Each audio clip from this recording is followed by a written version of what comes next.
ashram of Saint Ramana at Arunachala drew crowds of devotees on September the 1st to mark the completion of 50 years since Ramana first set foot on the sacred soil of this historic mountain shrine.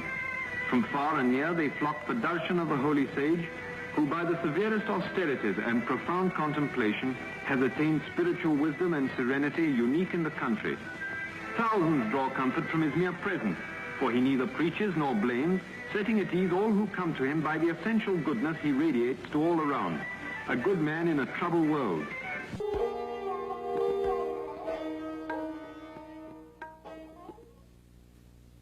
He adhered to a punctual routine, which included going out for a stroll twice a day. At these times he would walk up on the slopes of his beloved Arunachala hill, and if any attachment to anything could be said of him, it was surely an attachment to the hill. He loved it and said it was God himself, the spiritual heart or center of the earth.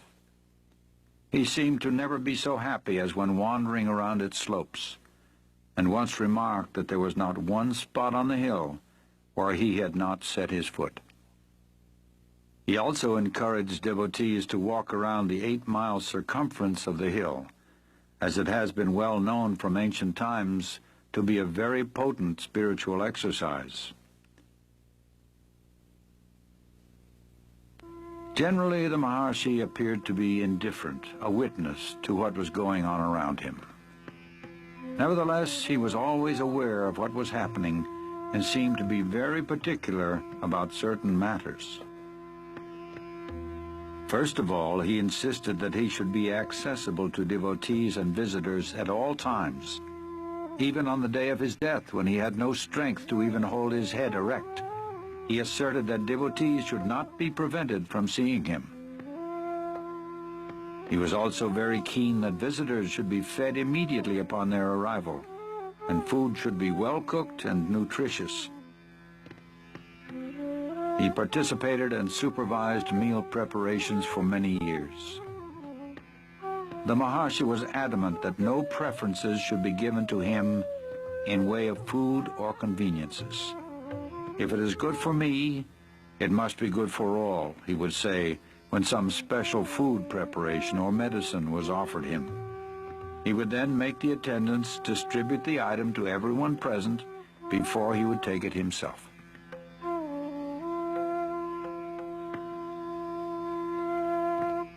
In his company, one would notice a total absence of distinction between men and women of different castes and creeds, of different races and religions, between a prince and a peasant, an ascetic and a householder. His equality extended far beyond human beings and embraced even plants and animals.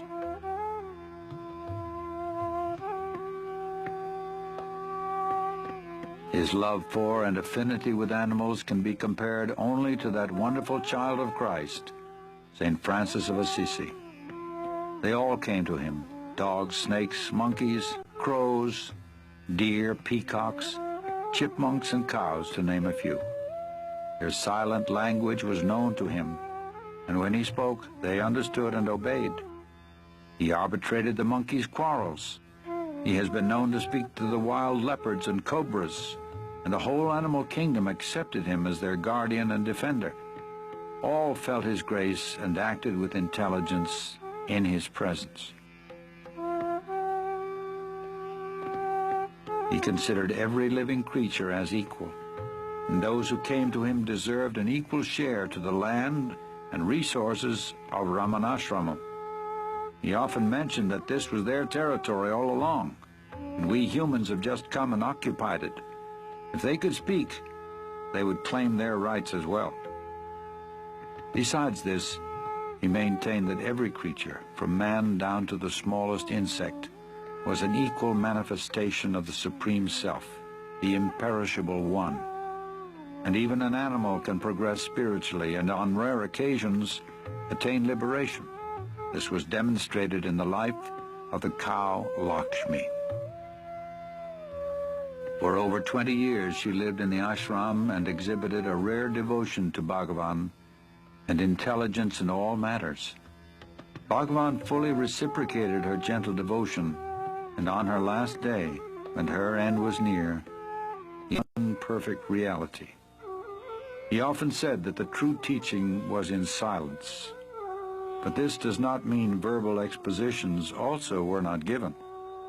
And although he authorized many different methods of spiritual practice, he, however, laid the greatest emphasis on the path of self-inquiry. The first and foremost of all thoughts that arise in the mind is the primal I thought. It is only after the rise or origin of the I thought that innumerable other thoughts arise. Search by means of a deeply introverted mind wherefrom this I arises. If we go inward questing for the source of the I topples down, and immediately another entity will reveal itself proclaiming I. Even though it also emerges saying I, it does not connote the ego, but the one perfect existence. People of all religions came to him, and he never advised any of them to change their faith or abandon their creeds. He answered all their questions patiently, but in the end brought them round to the self. Know who you are, then all else will be known, he would say. To a question put to him about happiness, he replied, happiness is your real nature. You identify yourself with the body and mind, feel its limitations, and suffer.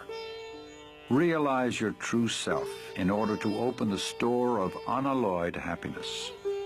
That true self is the reality, the supreme truth, which is the self of all the world you now see, the self of all the selves, the one real, the supreme, the eternal self, as distinct from the ego or the bodily idea for the self.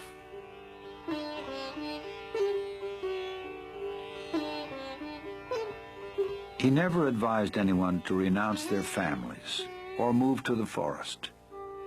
The obstacle is the mind, he would say. It must be got over whether at home or in the forest. And why should your occupation or duties in life interfere with your spiritual effort?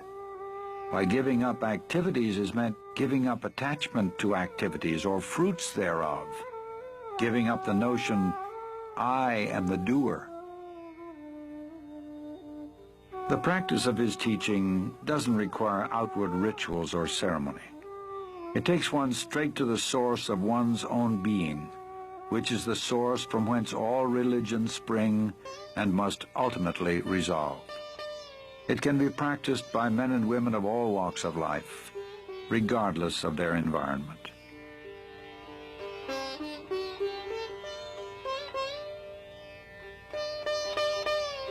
The Maharshi lived what he taught. In fact, his life was the most perfect demonstration of the supreme state of self-realization. And although he was fixed in the permanent state of pure awareness, his body was subject to the laws of nature. In time, it became afflicted with rheumatism and weakened with age.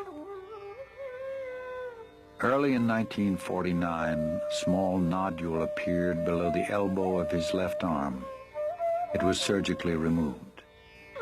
It later reappeared and was diagnosed as a malignant tumor, which inch by inch ate up the flesh of his left arm, poisoned his blood, and finally rang down the curtain on a life of immaculate purity and grace.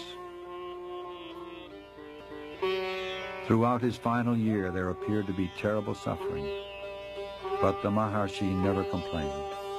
He seemed to be indifferent alike to the existence or non-existence of the body, being almost unaware of it. Devotees, seeing his gradual weakening and ominous symptoms, expressed their agony at his impending departure. He simply told them that they attached too much importance to the body, indicating that his influence was not limited to the diseased body they saw before him. When on April 13, 1950, a physician brought him some special medicine, he refused it, saying, "It is not necessary. Everything will come right within 2 days."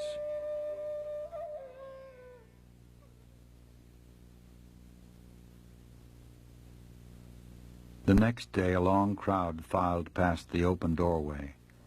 There was no struggle, no spasm, no other sign of death, only that the next breath did not come.